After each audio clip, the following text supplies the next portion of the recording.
Okay, welcome everybody to the second edition of our lecture series, Dwelling. After an invigorating start last week with Yves Korulfes, when we, or you, as I couldn't attend, when we discussed the social construction of the figure of the housewife, we'll turn this week to a very contemporanean form of her realm, which is to say the Berlin Baugruppe. Today's speaker, Martin Fuller, who is sitting here next to me, will address in his talk the production of a domestic space that is private yet communal. The challenge of building a home is probably known to many. The specifics of doing so while putting up with all the idiosyncrasies of your fellow Baugruppen people is probably lesser known.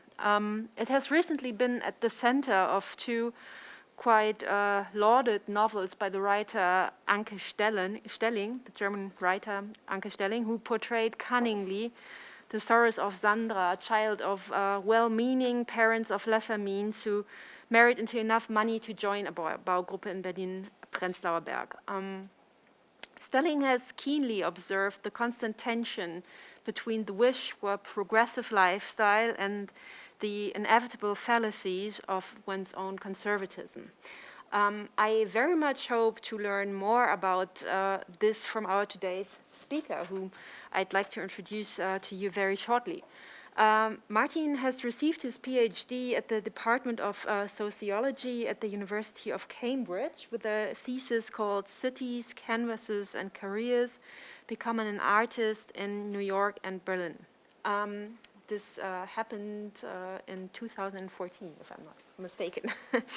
Also, since 2014, he has been a research associate at the Technische Universität Berlin at the Department of Sociology, where he was last the PI of a DFG-funded project titled Housing Ourselves. And I figure that your talk will somewhat rely on this project. And his research focuses, among other things, on the sociology of culture, as well the aforementioned housing, obviously. And so I can imagine no speaker more adept to contribute to our series. So welcome, Martin, the floor is yours. And while you speak, I will be sitting in front row, and afterwards I'll come back and we'll discuss the whole thing together. For everyone who's attending via Zoom, the whole thing will be recorded, but only until we start to discuss what we have recently heard. So thank you for coming by. Great. Yeah, thank you so much for the kind welcome and introduction. It's really wonderful to be here. I'll be speaking about this research on a Berlin Baugruppe and the process of producing this domestic space that people moved into, and the challenges and techniques that were used to kind of get there. So we're dealing with a, as was kind of mentioned, middle class, upper middle class housing project in the center of the city that's won some awards. I'll get around to speaking about this, but the building is finished, and it's quite a prominent building in Berlin now. And the talk will progress with sort of 5 main themes, and I want to just maybe introduce briefly what's kind of at stake, what the kind of heart of the talk is this idea about treating housing as an activity, as something that needs to be constantly done, produced, and reproduced in order for it to achieve something like stability. And this relates to also the achievement, the production of domestic space as something that feels like home. And I'll talk a bit about this process of the Baugruppe, planning, moving into dwelling, this building, and how home is, in this case, really very much a sort of achievement that people work towards. And home is in some ways something that needs to be solved, like a problem that needs to be solved or tackled. And so we're also dealing with something that's like self-building, but for middle-class city dwellers, and who are dealing with self-building in a different way than maybe we are familiar or used to talking about it. Is the volume okay and everything? We're good?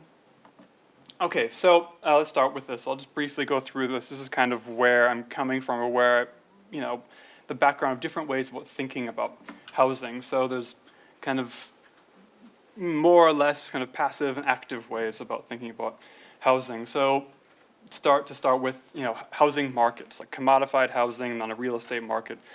It's very much just a sort of passive object. It's treated as a passive object that can be exchanged for commodity value. It's a blurb in an investment pitch. It's a stock. So we often think about housing, or in the kind of common parlance, as this: housing stock, housing objects, housing markets.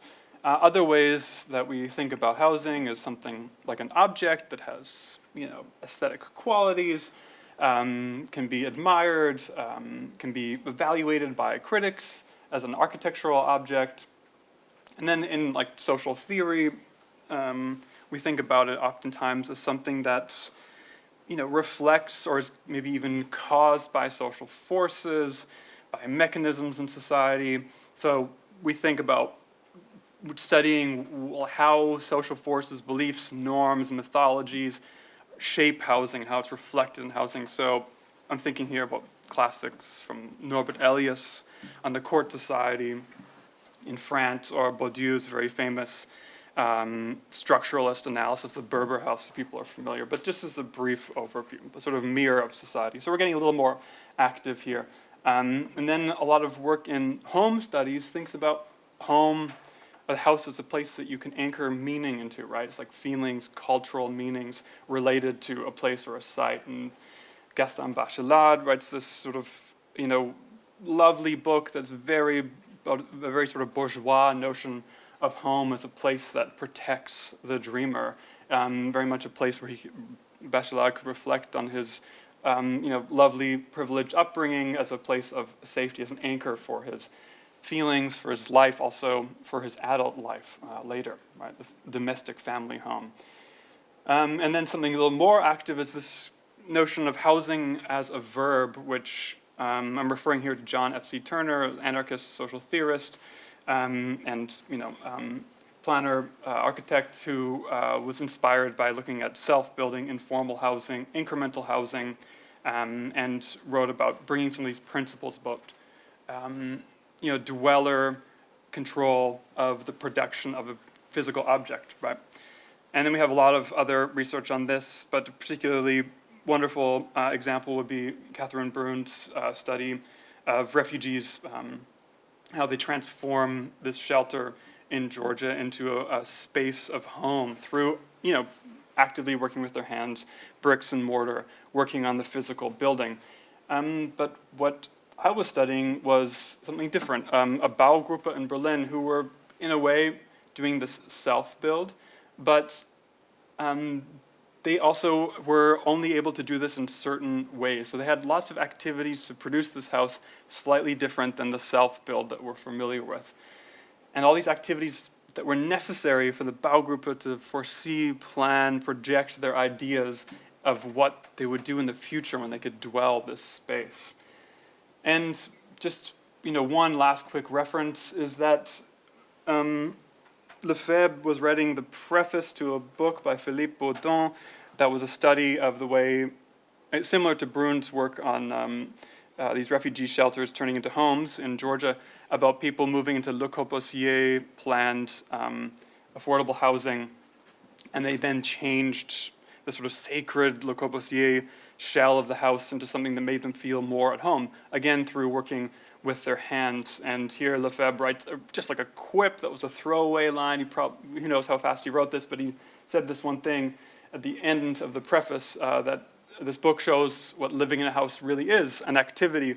And for Lefebvre, this is just maybe a throwaway line, but for me, I sort of trying to take this a little more seriously, trying to get more deep into the implications of this. And so this is basically my starting point, right? That housing is activity. Okay, and I've emphasized this enough.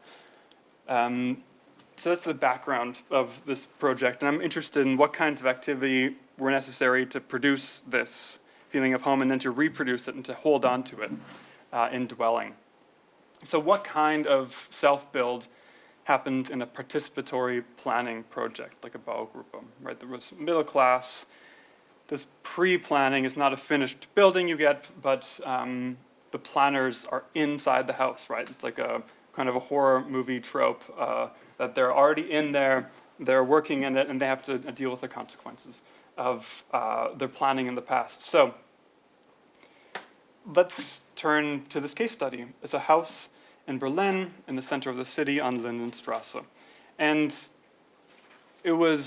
there's a longer history of it, but there was about 7.5 years of sort of prehistory and planning and Baugruppe labor to work on this house, and then of course the non-Baugruppe labor of actually physically building the house. But just as a brief background, what is a Baugruppe? Well, it's a participatory project where a group of people collectively purchase a plot of land.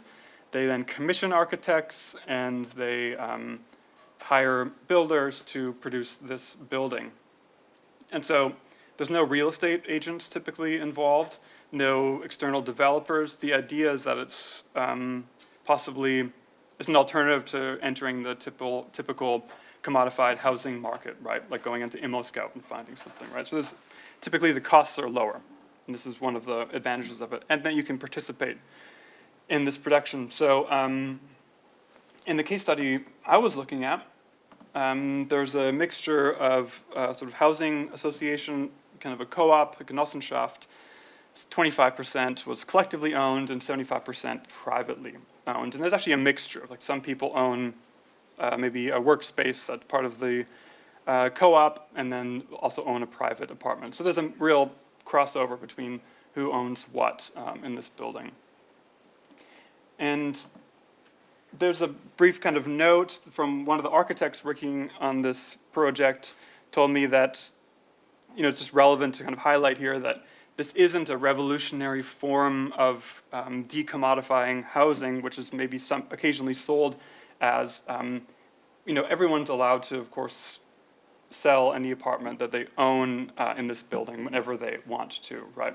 So a Baugruppe could be a cooperative, or could be privately owned. It could be totally outside of the commodification real estate market, or it could be completely within it.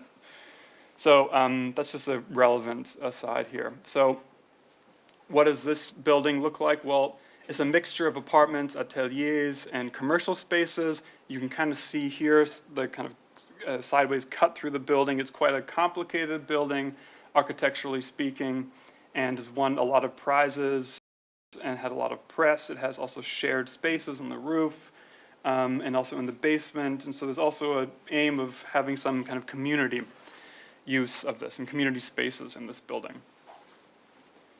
So what I'm interested in is to understand the perspective of the Baugruppe and how they go through this transition of something that looks like this a few years ago, through the activities of planning it, watching it being constructed, with all the mess involved, with all the technical details involved, to produce something that looks like this. It appears to be a stable, finished object and a place where the Baugruppe can feel at home, or where the dwellers rather can feel at home. And so this idea that they're planning a space where they can really flourish, right, as individuals and as this community. So how is this transition accomplished in a Baugruppe? And a little to my dismay, because I wasn't planning on doing this, but it's accomplished by attending a lot of meetings. And it turns out that this is how self-building works in a kind of highly bureaucratic situation where there's lots of housing codes and laws. Self-build is primarily accomplished through meetings where one sits in a room for 3 hours or so and democratically makes decisions by raising of hands. So just also brief overview, because I had to go to these, so you'll have to sit through this slide, is that they're 3 hours or longer. That can be very exhausting. There's 63 meetings over 6.5 years, and I only attended about half of them, but hundreds of decisions are made or approved in this process. And so this is just a brief overview of one kind of meeting, right? There's greetings, approval and amendments to meeting agenda, summary of recently accepted offer for plumbing and heating, summary of recently accepted offer for electric installation, overview of proposal for metal construction, offer still awaiting approval, membership changes, new proposal for cost distribution of interior wall and ceiling painting, etc., etc. It's there's all kinds of different dynamics going on, all kinds of things at stake, all kinds of decisions that have kind of emotional meaning for people because this is their future homes. And then I mentioned that I didn't really foresee going to these meetings at first, somewhat naively, but it became clear to me that this is a very crucial, of course, process for the production of domestic space in a building like this. I had this moment where, upon pitching my research, I was told that I pitched it in a way that I thought would be kind of sensible and also would help me get access, that I was interested in the process of how raw constructed objects, aka a house, turns into some space where people feel attachment, right? And so after fielding a few easy questions from the crowd, I thought that I would then get access. Somebody stood up and said, this is the translation, but this is nonsense. What is interesting about this project is the shared space, the working together, a new proposal for city development, not some old-fashioned idea of privacy. And it was kind of a wonderful ethnographic moment, of course. I learned something here that I thought I was dealing with a group of dwellers. I thought I was interested in changing ideas of home, but I misrecognized the significance of this phase, this process, this coming together and tearing apart that happens in the meetings. I didn't quite understand that they were thinking about this project in different terms. They were thinking about it not as future dwellers, but they'd learned to think about the project as planners, which comes to the sort of third part of the talk. So there's different activities involved in the production and reproduction of domestic space.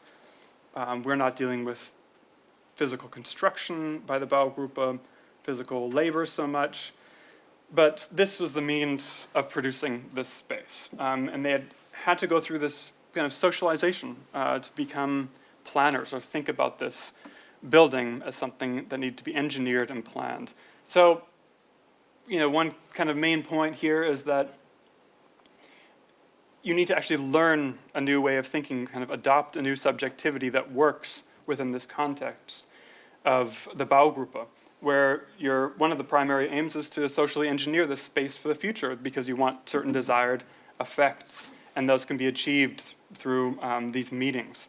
And so one thing that one would need to do to become a planner in the Baugruppe is to learn the technical and bureaucratic lingo. It's like a kind of linguistic skill that you need to develop by going there, which means certain people wouldn't become planners. They wouldn't participate as much in the Baugruppe, and others would learn the lingo, stick with it, and be able to contribute. So these sorts of things are going on in the production of all buildings, of course, but to become a kind of participant that's active, one needs to learn how to deal with this technical language, needs to know the significance of the and I'm speaking like Germanish, Steckdosen, plugs, like the locations of plugs, how your kitchen layout relates to these pipes, how your future life of home is dependent upon your ability to read drawings like this and decode things like this, right? Like these acronyms came up in my first meeting, so just a few of the acronyms that I learned and the Baugruppe would learn over time. This very strange sort of new form of relating to your domestic space through these very technical different sort of institutions that all are very important to the Baugruppe for their future, right? These all matter. These all affect what will happen when you move in. That's the logic of like of thinking like the Baugruppe, right? So here's something that is very far removed from our conventional notions of home, feeling at home, feeling belonging, feeling cared for in your community. Nevertheless, this impacts what those feelings and those senses of home. So when you're working in the Baugruppe, when you're attending these meetings, you come to recognize or you come to feel as though one false move on something like this, which was voted upon and approved, could have severe future consequences. And there were, some missteps that led to, apprehensive feelings. But nevertheless, people that were in the Baugruppe learned that these technical bureaucratic conditions would be the water in which they would swim as a Baugruppe, right? This surrounds them, engulfs them. So another thing that's important to learn if one wants to be sort of an active participant in the Baugruppe, to think like a planner, is that there's certain values that need to be learned and shared and come to be seen as ours, sort of collective form of values. So I've spoken a little bit already about attending meetings, cooperation, democratic process of voting. These are all really important values, but also something about fear and trust. So when we look at these technical decisions being made, and you might not feel like an expert, they're full of fear and unknowingness, but there's a debate process that goes on, and anger that's expressed, and disagreements that happens in order to confront these moments of fear within this group of the Baugruppe. And it's a way to confront these insecurities, and strangely, it's actually this pathway to trust. So time and again, attending these meetings, we would have intense discussions that would go on. They'd be scheduled for 15 minutes, go on for an hour and a half, perhaps till the next week, delay other decisions. And then finally, there was a sort of performative moment when someone would make a declaration like this, like, okay, we've debated enough, now we have to trust in the Baugruppe to make the right decision, and now we can vote on the matter. And this pathway from fear that there might be some malevolence within the Baugruppe to this moment of saying, okay, now we should trust that we're going to be benevolent, was this important value that needed to be learned and embodied. Meanwhile, this is taking place at 10 o'clock at night after work, and people are exhausted. But trust becomes the sort of last gate on this pathway to making these decisions for the house and for the home. So there's reasons to fear, right? There's money at stake, there's objects that need to be debated, feelings, futures, presents, your past. But did you make the right decision to join the Baugruppe? Should you have kept your rental contract? But trust sort of transfers this fear into a decision that you can make that will then have consequences for tomorrow. So these are really core values that needed to be embodied and performed in order to deal with this middle-class urban self-building in a bureaucratized situation in the center of Berlin, in a country like Germany, or other countries that have similar laws where you might not be self-building this building, but might be dealing with it in this way, through bureaucratic decision-making. So, so what is this? What's the relevance of this? What's the takeaway from these meetings? Well, these planning activities are something that, as I mentioned, are happening, in all buildings. But in a participatory project, these are things that are seen as trying to stabilize some future, right?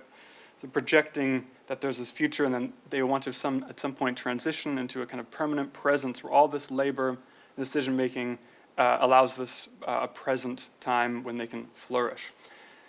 So there's a lot in flux. This work of stabilization is it's only capable of being executed through embodying this subjectivity. So what's relevant also for later in the talk and for the future of these people moving into this house is that, of course, this makes all these decisions seem more significant. There's this heightened sense of significance because the building is no longer someone else producing it for you, but something that you're part of producing, and you're taking responsibility for these decisions. So I want to talk now in the fourth section about building a little bit and how building took place in this particular constellation. And really, I want to also argue that building, in this case, is, or always is, a choice of rendering what is visible and what is invisible. So a good example of that is the interior windows. This is a great example of an object that became a rallying point around which values, emotions, ideas of home could be negotiated. So it became sort of locus for negotiating one's needs, desires, feelings, and values about feeling at home in the future. And of course, an object of fear and trust. And so these interior windows, I want to explain why they are there. So this house is quite long and narrow. It's on quite a long and narrow plot of land in Berlin. And to deal with this shape of the building, there's an interior hallway that runs along one of the floors of the building, on this kind of first floor. And so this is all good and well, but it would be very dark to have an interior hallway. So the idea was that to have these light shafts, these Lichthöfe, that went from the roof down to the first floor. Okay, so far so good. The problem of light inside the building is now resolved. This brings light to this hallway. It also brings light to the apartments that are inside, facing this hallway, partly. But if you look up from one of these shafts, you'll see that you have two different apartments side by side that are 5.5 meters apart, and they look into each other's apartments, right? This feels a little bit like a small office building, but these interior windows that bring in light, they also have other affordances. Namely, you have this spatial proximity and also kind of a visual proximity with your neighbor. And this increases kind of a visual form of intimacy with a neighbor you might not know or want to look at from inside your apartment. So what we have here is a sort of entanglement of different affordances that these light shafts are bringing in, and this needs to be then resolved through these windows. So we're looking at our neighbors. They're very close. This is perhaps a problem because it's too much visual intimacy. So what's the first step? Well, you don't put your bedroom facing someone else's bedroom. That's maybe too much visual intimacy. The bedrooms facing each other. Perhaps this is where the kitchens should be placed. So this was almost unanimously decided that kitchens would face each other, which seems to resolve the problem. Then what's still maybe a little bit too intimate? What if you want to make coffee in your underwear in the morning? You don't want to maybe face each other like this. So why don't we put up curtains that you could close? Well, curtains closing, there's no more light. That was the whole point of the thing. So how do you limit the visual intimacy, but then also let in some light? Oh, you could put in blinds, right? Jalousien, that you could then tilt, let in the light, but still obscures some of the view. So kitchens moved. Now we have blinds. Okay, there's another problem now. If your kitchen is in front of these blinds, they'll get covered in kitchen grease. They'll be covered in dirt. So these objects are, every time a solution is made, a new problem is asserted. So what I find quite charming and interesting is that these blinds then, it was decided that they deserved their own home, which was in between two panes of glass. So inside the light shaft, it's really hard to get to the top floor to clean the blinds. So the decision was made they had to be cleaned from the inside. No one wants to have dirty blinds from the kitchen or from dust from within the house. So the blinds then get their own little home inside your home, where they're in between these two panes of glass. So this is this object that was really carefully over time engineered. In the end, it feels very intuitive, but these decisions had to be made over weeks and weeks to negotiate the object within the house that had to bring in certain affordances with it and had to block others. So how this object then becomes an engineered thing that lives with you, that negotiates your feelings and your emotions and your ideas of home, deals with cleanliness, privacy, light, intimacy, and is resolved sort of through demands upon this planner in the Baugruppe. So we already see here, before the building is finished, the space is being produced, feelings negotiated, attachments, ideas of neighborliness, is being sort of mapped out. What kind of community do we want, right? Not just our private life, but what kind of community, how much intimacy do we want to have with one another? And this is one example of how it's sort of negotiated and limited. So this is all to say that building is really this activity of rendering certain things invisible, certain things visible. And so there's sort of normative ideas of what should be visible, what should not be invisible, what counts as a good house, a good home, and what does not. And it's not just merely producing this architectural object, but it's a way of really deciphering what gets seen and what does not. And so this is all maybe a good moment to say that there's really interesting things about the building, things that I'm not really here to give aesthetic judgments on the building, but that I find compelling and interesting. For instance, you can see some of the traces of production in the house.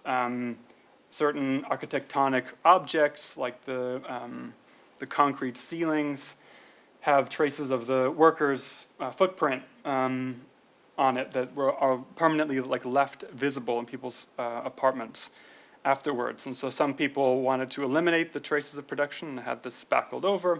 Others left it kind of raw. So typically in building, these traces of production are all eliminated as though this object has just always been as it is. But here in this building, we do see some moments where the production the construction that allowed the space to be produced could still be visible. But a lot of the building is really about engaging sort of principles of minimalism. And there was a great day or a couple of days when I was spent working with a crew building a kitchen, and they had this summary of it, which was also just a quip. The simpler it is, the more difficult it is to build. And of course, we know this through the history of minimalism as well. But each of these fronts, what's the English word? But the panel for the kitchen drawers has 100 different pilot holes that are drilled in manually in order to make it look as though it has no holes in it, right? And this is whole bodily performance, Jane Jacobs-esque ballet going on in order to produce these objects for the future dwellers, so that there's a sort of coherence with their particular and specific tastes and the way they would like to have their kitchen fit with the rest of their house, or perhaps even embody their self-image of who they are and how they want to live.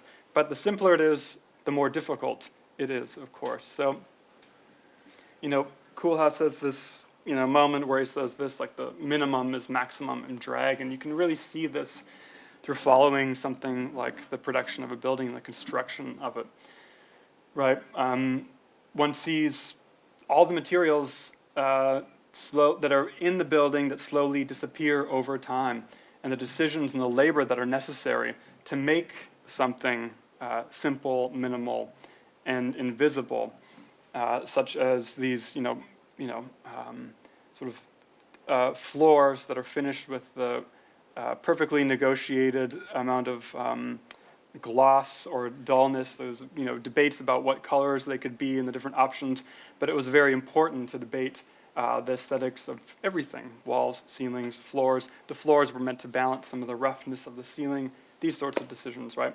But there's a lot of this is minimalism. A lot of labor goes into this that then becomes rendered invisible. So here's one example.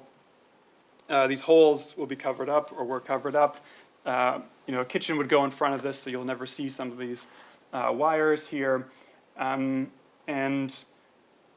leading into the next section of making your floor disappear and trying to overcome some of these challenges upon dwelling, we have here also these white kind of cables going up, which were agreed upon as a way to simplify the electric installation for certain rooms.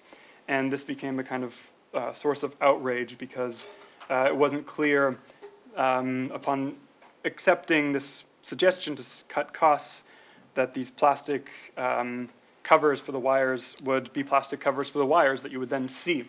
So the this was a decision to save money, which then became a sort of source of controversy because it was considered to be not the right visibility, right, for dwelling.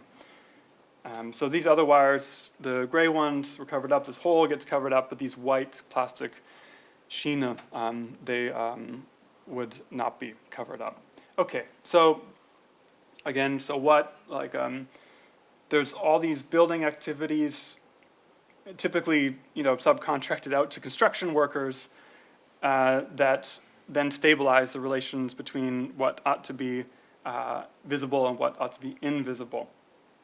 And uncovering these activities by following a Baugruppe actually helps us see how values and emotions are constructed into the built environment, right? And how a passion could be developed for certain objects, like these windows, right? Became a sort of source of a great deal of collective energy to disentangle their material affordances.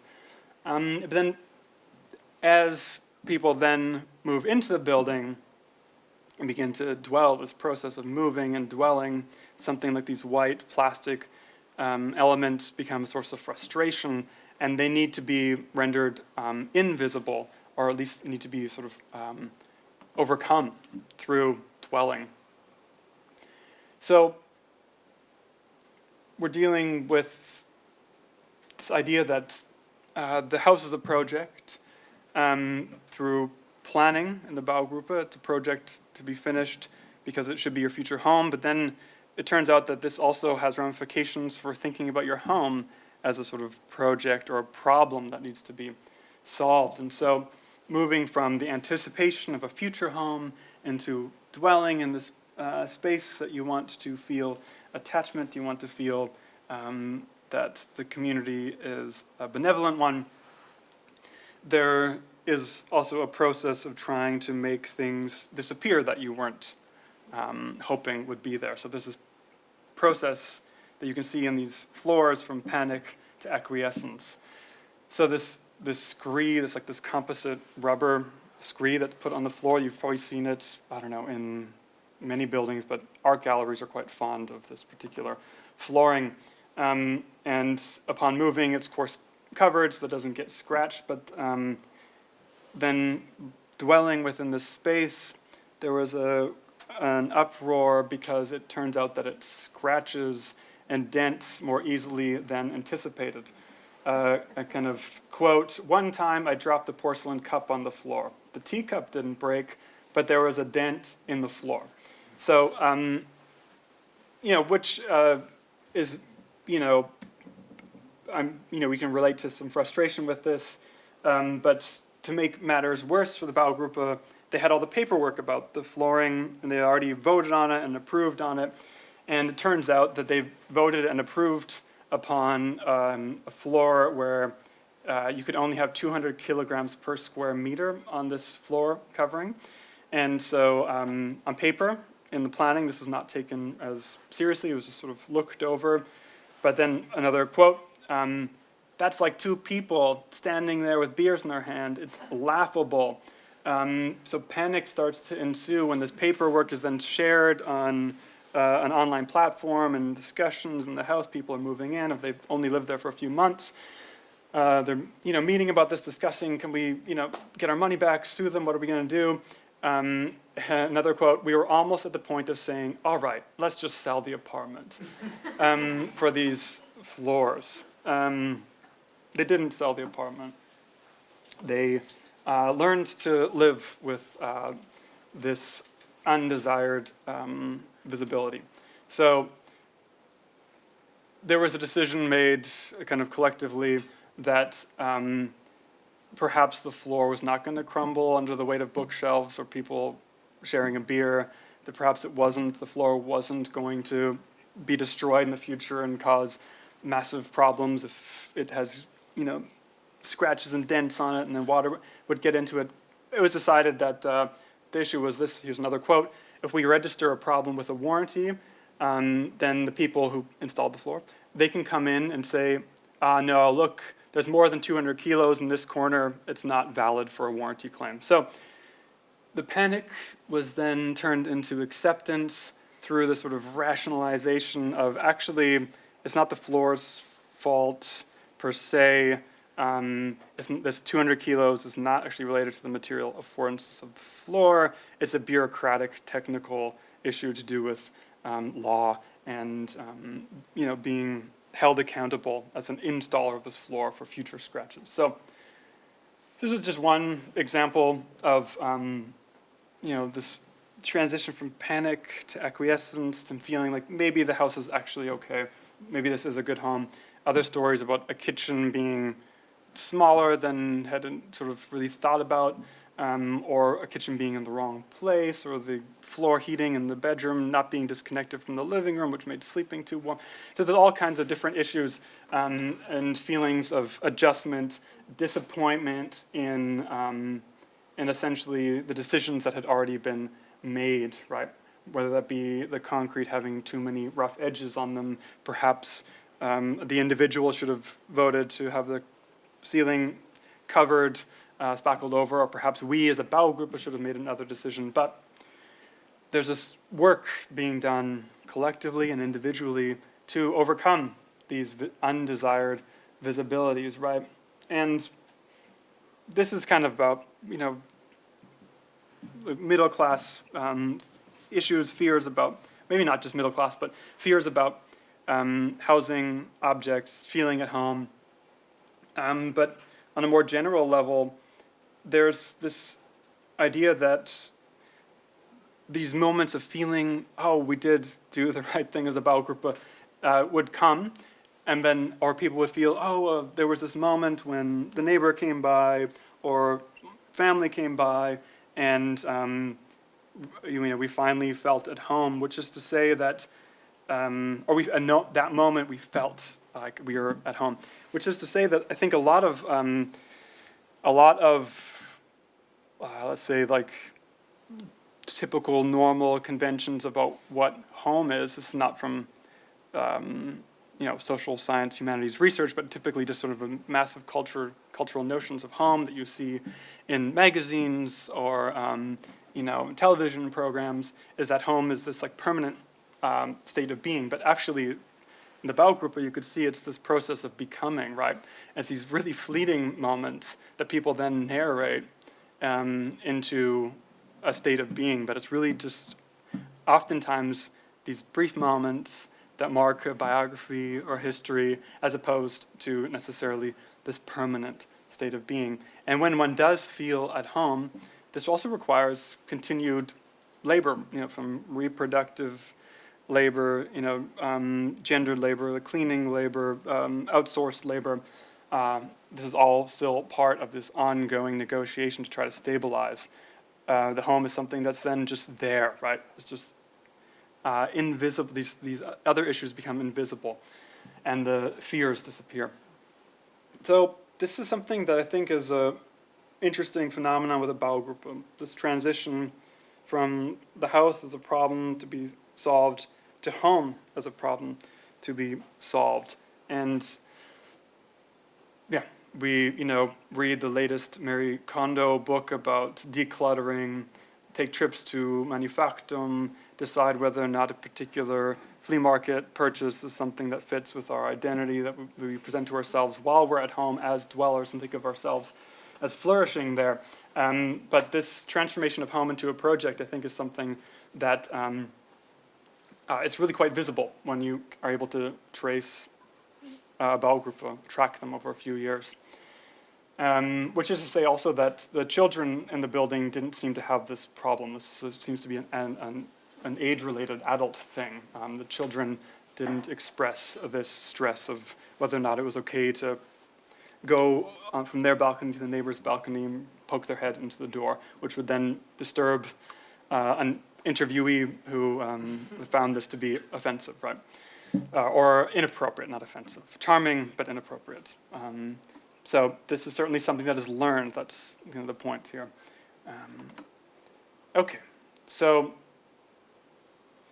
it was interesting to follow this project because it's very much a kind of Berlin middle class group of people 23 out of the 68 people who signed the documents as owners, the Eigentümer, had PhDs, or Doktortitel, rather. So in a way, this is a story, I'm not going to say about us, but it's a story that I could relate to, right? Like, this is very much people that are in a similar kind of, have similar biographies, right? Middle class, well-educated.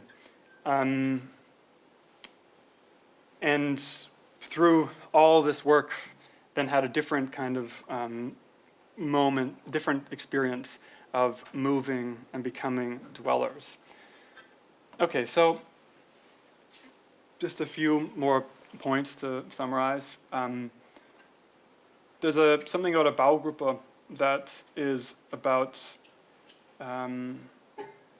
it's a participatory planning project that produces its own subjects, right, planners. And there's this process of thinking about this future that's not here yet, it's always to come, and that's what we're working towards. And then the transition to become dwellers who have this, the building is then ever present, still needs upkeep, things fall apart, it always requires some building activities and maintenance activities, but this transition is something that one is keenly aware of, and one is also keenly aware of how the visibilities that have been engineered from within the house, from within the planners, then need to be confronted, and some of them need to also disappear in order for their everyday lives to be able to happen without too much stress. So you have, different aesthetics within some of the different apartments. It's not all, well-educated and middle-class people there. People have different tastes, which you can see when you go to the different apartments, but a lot of them look like this one on the, was it left or right for you? But then what we don't see, of course, is what is on the other side, right? This sort of messiness that is then sort of subcontracted out in the construction process, and then is, removed as much as possible for the final home to be a place for dwelling. Okay, so this is all to say, it shows us what housing is. It's an activity. Even in dwelling, there continue to be activities going on that are required in order to feel this sense of belonging, the sense of I'm at home here, a narrative and activity of thinking about these moments of feeling at home, as well as the everyday domestic labor that go into maintaining these spaces. So this idea that moments of stability of home occur, and these provide a framework to sort of have a narrative and a performance of feeling really grounded there, having this like deep sense of attachment to the space. Okay, so making your floor disappear is a challenge, right? Because it requires moving beyond this idea that home is a problem that needs to be solved, but home as a space of a dwelling is what one needs to accept in order to make this floor disappear. Thank you.